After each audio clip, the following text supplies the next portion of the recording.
welcome or welcome back to Beauty Bees. I'm Iris, and today we have a really exciting video because this is my first ever collaboration. I am collaborating with DW over at Dub's Beauty Diary. Now, I've been following DW for years over on Instagram. I really enjoyed following her over on Instagram. I love the really fun, colorful looks that she regularly tries out. But I'd never really wandered over to her YouTube channel. But about a month ago, she reached out to me and asked if I would be interested in doing a collab. In particular, if I would be interested in calculating pan percentages together. And I love numbers, I love math, I'm a statistician. I was on board with that 110%. So I started looking at her channel, and she does some really fun videos, you guys. Just a couple of days ago, she posted a really fun video where she was depotting her ColourPop palettes, and she built this palette that is orange and green and blue, and I shouldn't like it. None of those colors individually look like colors that I want. But I want that. I don't even like orange eyeshadow. It's just a beautiful, beautiful palette. So you should definitely go check her out. With that, let's transition to talking about my pan percentages. I was a little bit surprised by just how low my pan percentages actually were. So some of these percentages are horrifyingly easy to come up with. Starting with powder, this is one of those really easy ones. I have two powders where I would say it's possible to hit pan, so that would be pressed or baked powders, and I have pan in neither of them, so my pan percentage is 0. Cream blush, another easy one to calculate. I have 4 cream blushes in pots, and I don't have pan in any of them, so again, big fat 0. We move on to powder blush now, and I have pan in a total of 1 of my powder blushes.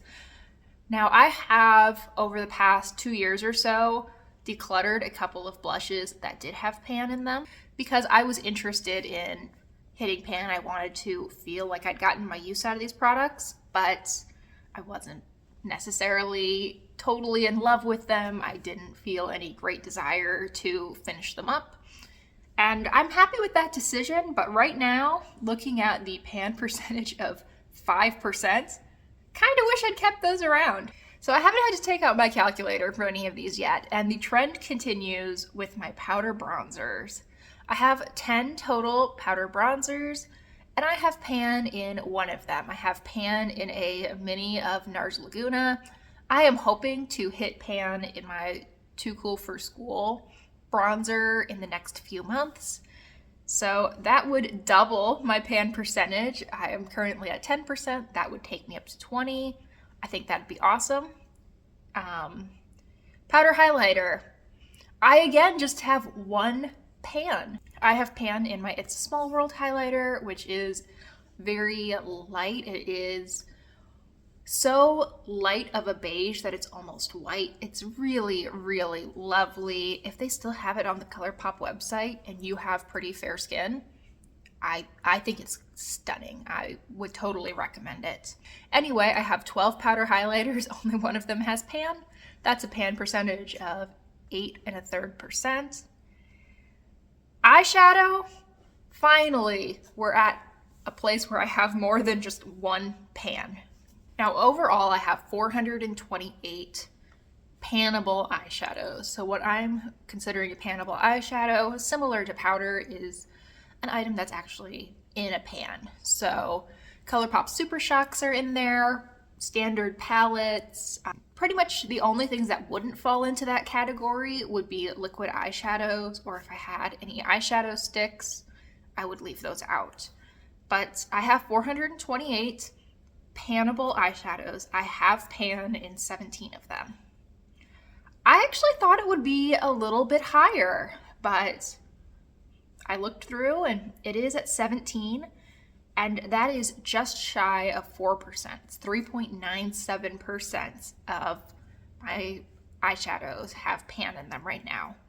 It would be really nice to up that maybe get more to 6 or 7% by the end of the year, but I don't realistically know if that'll happen just because my goals this year for eyeshadow are largely to cycle through a lot of my shades rather than hone in on a few to get a lot of progress. So we'll see. A really good way to absolutely decimate my pan percentage would be to bring in new palettes. I don't need to add, 12, 15, 20 shades to my denominator when I'm already sitting at just below 4% pan percentage.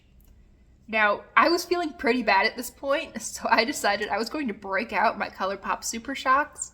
For the past couple of years, I have been trying to pan my ColourPop Super Shocks as part of my year-long project pans. I think it's been like 3 years that I've always had a Super Shock in my project pan to hit pan.